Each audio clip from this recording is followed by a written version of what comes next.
Mesdames et messieurs, bonjour. Je m'appelle Nyongor. Aujourd'hui, Dieu va nous apprendre beaucoup de choses. Beaucoup de choses. Le thème de ce matin, c'est voici le secret de la bénédiction. Voici le secret de la bénédiction. Mais quel est le secret de la bénédiction au juste? C'est ce que les gens sont allés chercher. Les gens cherchent. Ah, comment faire pour être béni? Et quand on est béni, comment maintenir cette bénédiction? Comment garder toute cette richesse que Dieu nous a donnée? Déjà, vous devez savoir que dans la parole de Dieu, nous découvrons beaucoup de secrets. Par exemple, quand quelqu'un veut avoir longue vie, qu'est-ce qu'il doit faire? Bien évidemment, quand on lit, on découvre que quand quelqu'un veut avoir longue vie, il faut qu'il honore son père et sa mère. Oui. C'est-à-dire que celui qui n'honore pas son père et sa mère et qui fait tout pour leur faire mal est en train d'aimer la mort. Parce que le seul secret pour avoir longue vie, c'est juste ça. Honore ton père, honore ta mère. C'est ce qui est écrit. Et nous devons croire. Est-ce que vous y croyez? Si vous n'y croyez pas, c'est vous qui voyez. Mais la parole de Dieu s'accomplit toujours. Elle ne tient pas compte de vos idées et de vos pensées.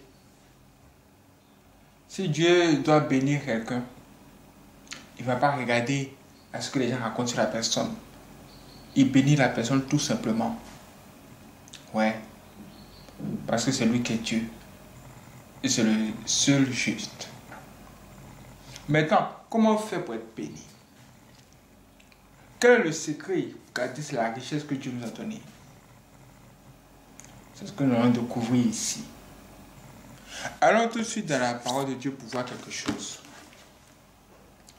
Dans Ézéchiel 44, là, au verset 30, il est écrit: les prémices de toutes les fruits et toutes les offrandes que vous présenterez par élévation appartiendront au sacrificateur.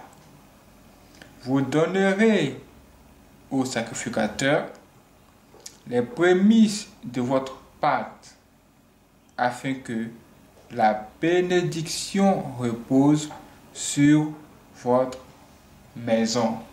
Afin que la bénédiction repose sur votre maison. C'est-à-dire pour que la bénédiction de Dieu soit toujours là dans notre maison. Et que nous soyons heureux.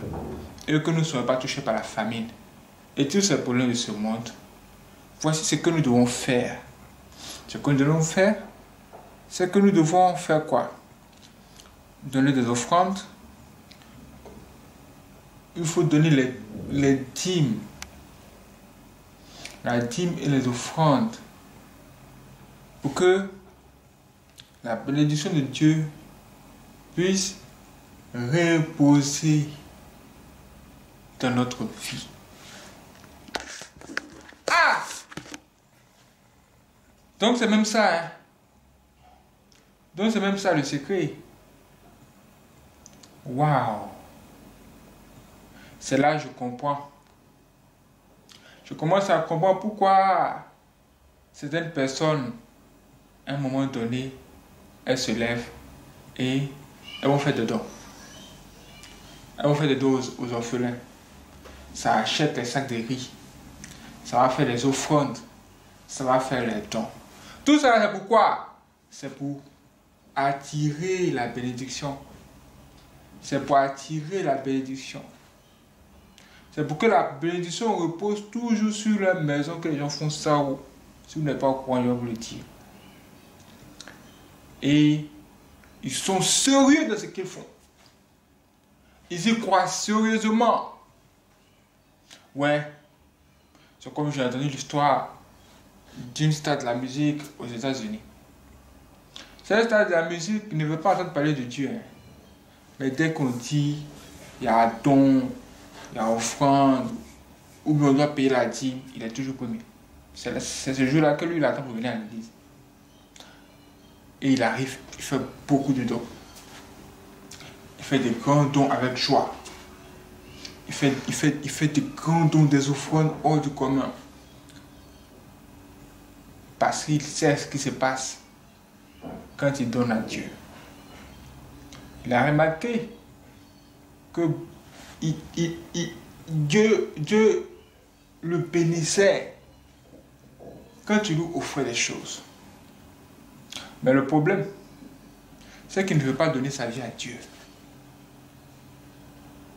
Mais il préfère faire des offrandes, soutenir l'œuvre de Dieu, en jouant avec de tout cœur. Ah! Mais là, c'est pour la question de savoir, mais pourquoi est-ce qu'il est béni malgré tout ça? Comment est-ce qu'il est béni?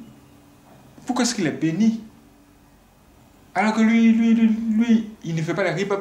Lui, il fait tout ce qu'il a envie de faire.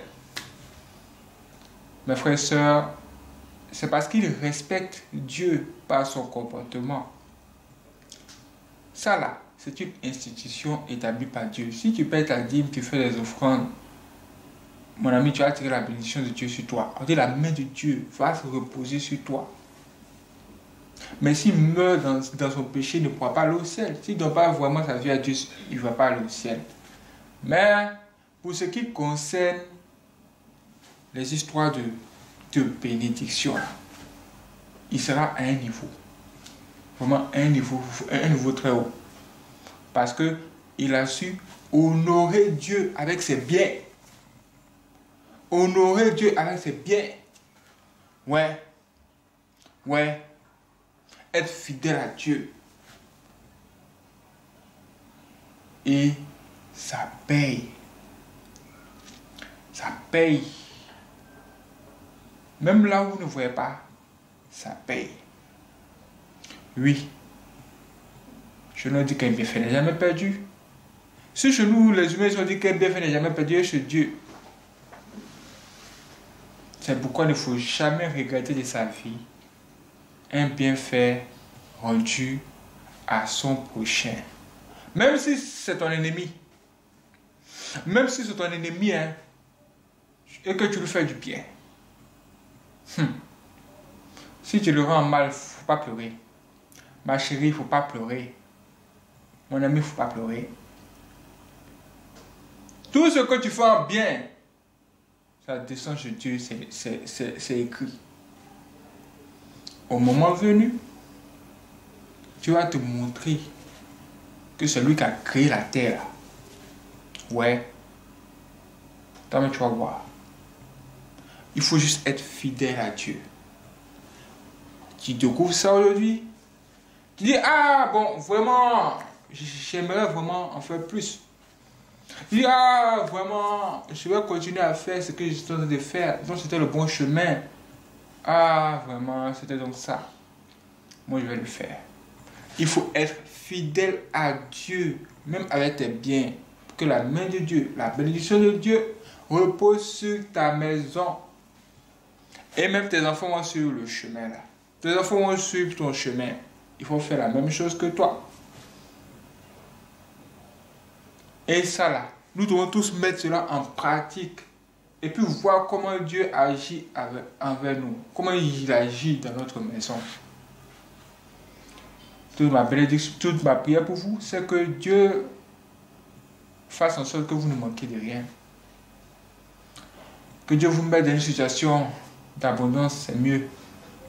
Parce que la pauvreté, c'est pas un bon camarade. Que Dieu vous permette d'avoir le discernement et l'intelligence de pouvoir comprendre tout ce que je viens de vous dire.